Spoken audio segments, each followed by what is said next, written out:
नमस्कार दोस्तों, मैं अविनाश दास रेशनल कबीर यूट्यूब चैनल में आप सबका हार्दिक स्वागत करता हूं। साथियों, यदि चैनल को सब्सक्राइब नहीं किए हैं तो सब्सक्राइब जरूर करें। शेयर करके अपने सभी ग्रुपों में सभी साथियों के पास पहुंचा करके चैनल का मदद करें। लाइक और कमेंट जरूर करें दोस्तों। बेल आइकन को प्रेस करें, ऑल नोटिफिकेशन ऑन रखें ताकि हर नया अपडेट आप तक पहुंच सके। कल मैंने आपसे बताया था फर्जी वैज्ञानिक बराहमिहिर जो घोर अंधविश्वासी था, उसके उसकी किताब से ही मैंने साबित किया था, बृहद संहिता से। साथियों, जब धर्म के नाम पर, धर्मशास्त्र के नाम पर कोई बात कही जाती है तो उस बात पर जनता सहजता से विश्वास कर लेती है और उस बात के विपरीत कदम उठाने से डरती है। ये भारत के नहीं, दुनिया के सभी धर्मों में धर्म के ठेकेदारों द्वारा ऐसा किया जाता है।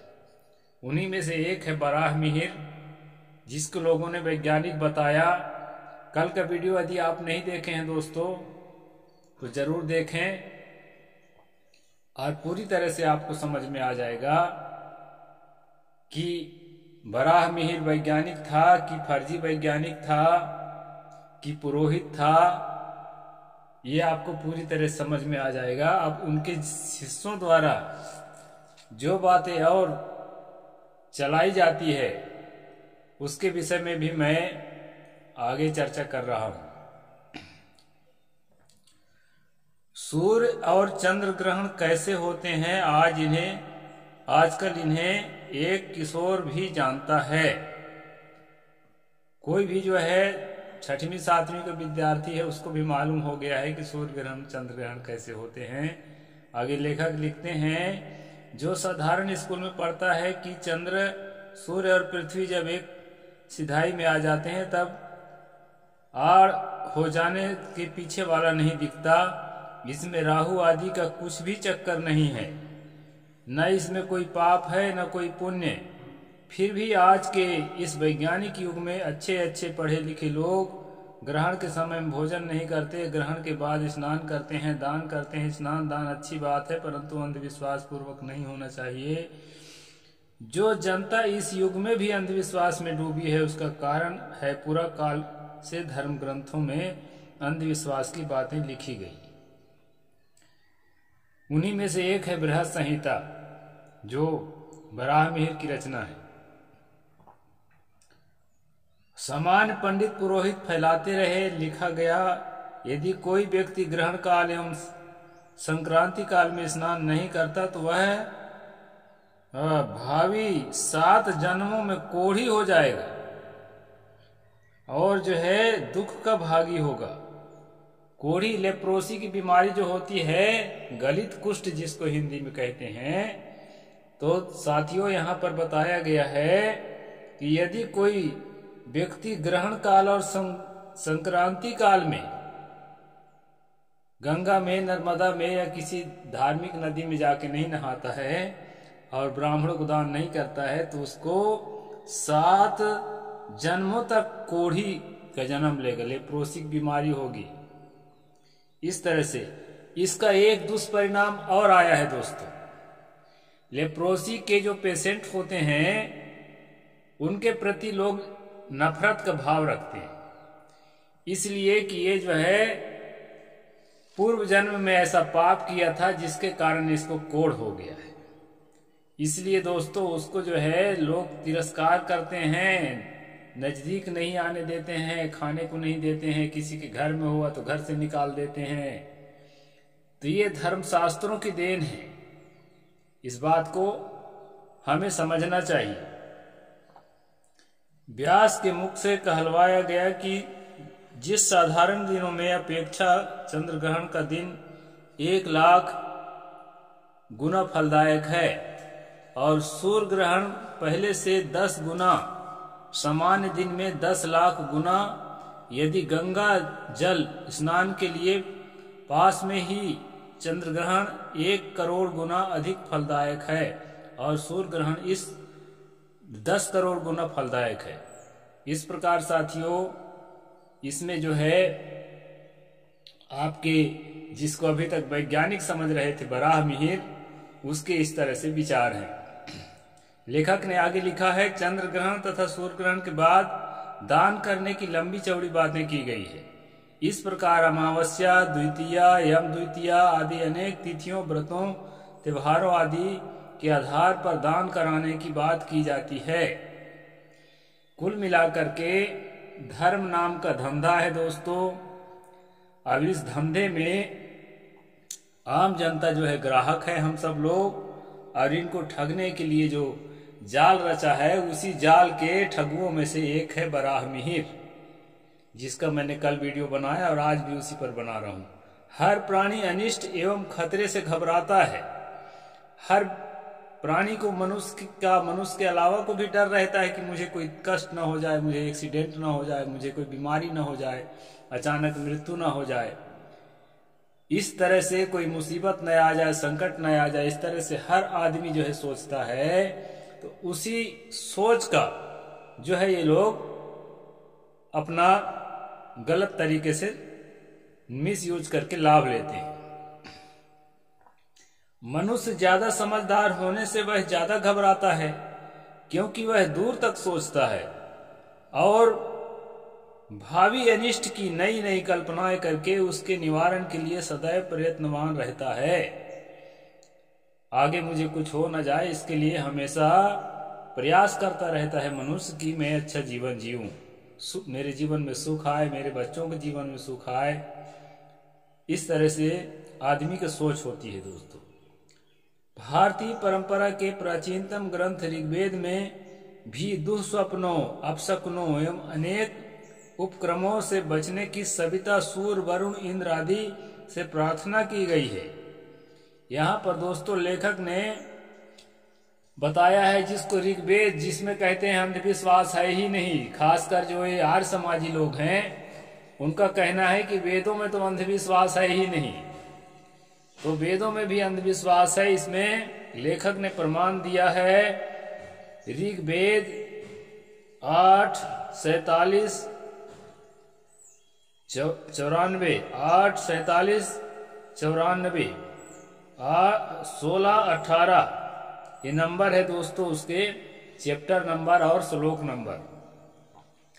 3 तरह के नंबर होते हैं ऋग्वेद में, मंडल नंबर, सूक्त नंबर, फिर ऋचा नंबर। इसलिए इसमें 3-3 चीज दिया है हर नंबर के साथ। 10, 16, 4, 10, 37, 4, 3, 43, 1, 3, 10, 16,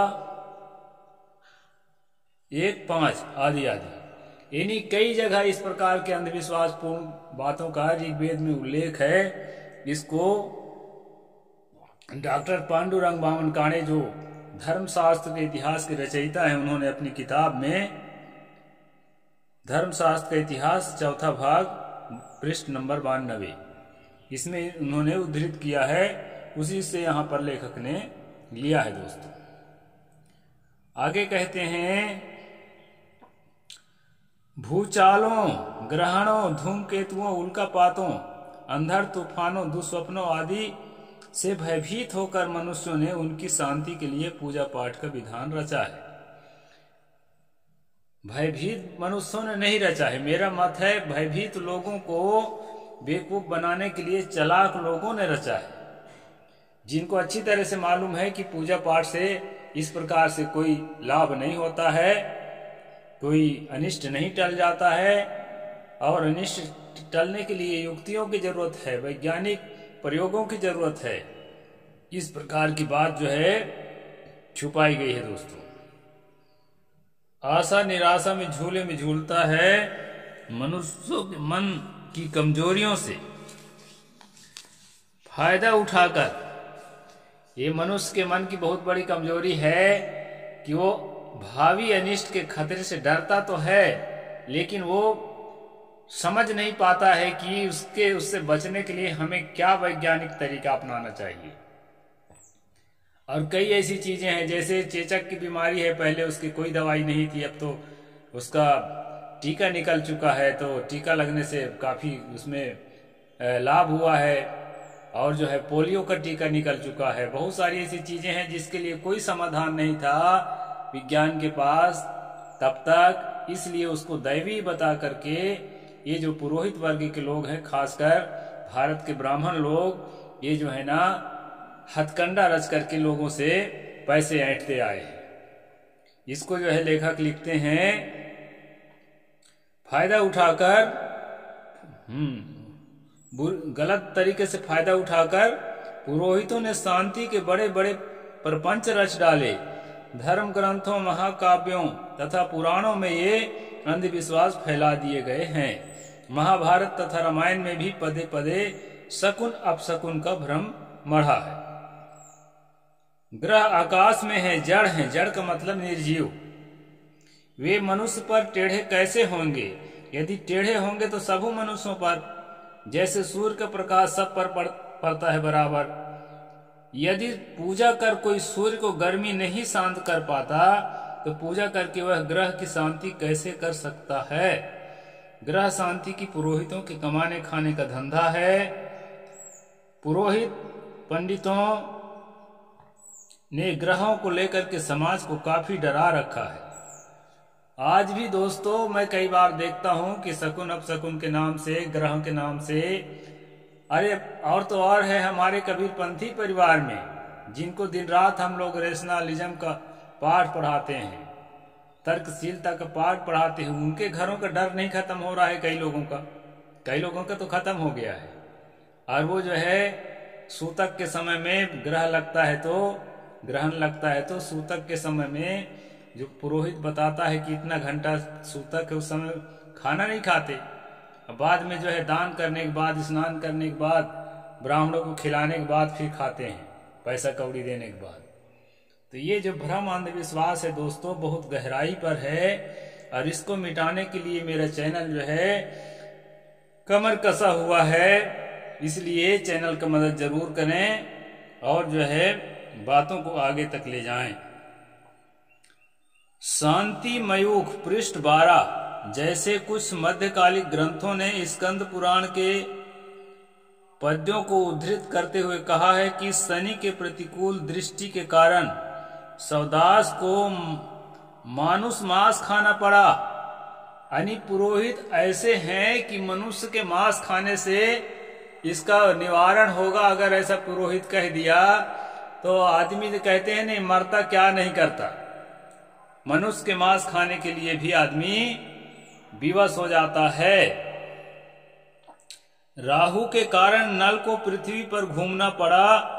मंगल के कारण राम को वन गमन करना पड़ा। यानी राम जिसको परमात्मा कहा गया है हिंदू धर्म में, उसको भी बता दिया पुरोहितों ने कि वो वन जो भटक रहे थे वो मंगल ग्रह के कारण है। मंगल ग्रह उस पर रूठा हुआ था, ऐसा जो है लिखा। ये शांति मयूख पृष्ठ 12 से लिया गया है दोस्तों, यहां पर लेखक ने लिया है। हाँ, चंद्र के कारण हिरण्यकश्यप की मृत्यु हो गई। सूर्य के कारण रावण का पतन हुआ। बृहस्पति के कारण दुर्योधन की मृत्यु हुई। बुध के कारण पांडवों को उनके अयोग कर्म करना पड़ा तथा शुक्र के कारण हिरण्याक्ष को युद्ध में मरना पड़ा। धर्मशास्त्र का इतिहास भाग 4 पृष्ठ 356। तो इस प्रकार से दोस्तों ये जो है बराह मिहिर और उसके चेलों का जो विज्ञान है वो मैं आपको बता रहा हूं। इसलिए धर्म सिंधु नामक ग्रंथ में सूर्य, चंद्र, मंगल, बुध, बृहस्पति, शुक्र, शनि, राहु तथा केतु इनके हिसाब से ग्रह हैं। सूर्य भी ग्रह है इनके हिसाब से, चंद्रमा भी ग्रह है। देखो जैसा कि हिंदू पंचांग में लिखा जाता है। अब इनको विज्ञान का कोई अता पता तो है नहीं, तो ये जो है अशांत हो जाते हैं, जिसके कारण आपके जीवन में दुख आता है। उसके शांति के लिए क्या कहा है दोस्तों? दान देने का जो विधान बताया गया है वह अद्भुत है। हीरे मोती सोना चांदी पशु अन्न वस्त्र शक्कर आदि बड़ी लंबी लिस्ट है। तो साथियों थोड़े मोड़े में काम नहीं चलेगा। राजे रजवाड़े जो बड़े बड़े घराने के लोग होते थे, सांसद विधायक, जैसे कि अभी मैं एक पूर्व विधायक के घर में ठहरा हूं, तो वैसे जो बड़े बड़े लोग होते थे, सांसद विधायक या राजे रजवाड़े जिम्मेदार, उन लोगों के लिए जो है जाल रचा गया कि हीरा मोती भी लगेगा, सोना भी चांदी भी। और जो गरीब लोग थे उनके लिए पशु, किसी का गाय ले लिया, किसी का भैंस ले लिया, और किसी से अन्न ले लिया कि इतने बोरा जो है धान देना पड़ेगा। इस प्रकार जो है अलग अलग ग्रहों के शांति के लिए अलग अलग चीजें बनाया है। वस्त्र देना पड़ेगा, शक्कर देना पड़ेगा, इस तरह लंबी लिस्ट है दोस्तों। तो यहाँ पर जो है लेखक ने इनको स्पष्ट किया है। तो अब भी आपका अगर भ्रम नष्ट नहीं हुआ है तो जो इसमें नंबर दिया है दोस्तों, उन नंबरों को आप उन्हीं ग्रंथों में जाकर के देखिए कि वास्तव में इस पर क्या कहा गया है, और देख करके यदि मैं गलत हूं तो मुझे जरूर कमेंट बॉक्स में सूचित करिए, फिर मैं फिर से खंगालूंगा उन ग्रंथों को। तो साथियों मेरा उद्देश्य सिर्फ ये है कि जनता अंधविश्वास से निकल करके रेशनल बने, वैज्ञानिक सोच को अपनाएं। और यदि आप मेरे सोच से सहमत हैं तो आपसे निवेदन है कि चैनल को जन जन तक पहुंचाएं, और सब्सक्राइब नहीं किए हैं तो सब्सक्राइब करें, ताकि हमारा देश वैज्ञानिक सोच में आगे जाए और दुनिया के विकसित देशों के साथ कंधे पर कंधा मिला करके खड़ा हो सके। साहेब बंदगी, जय जोहार, जय भीम, जय भारत।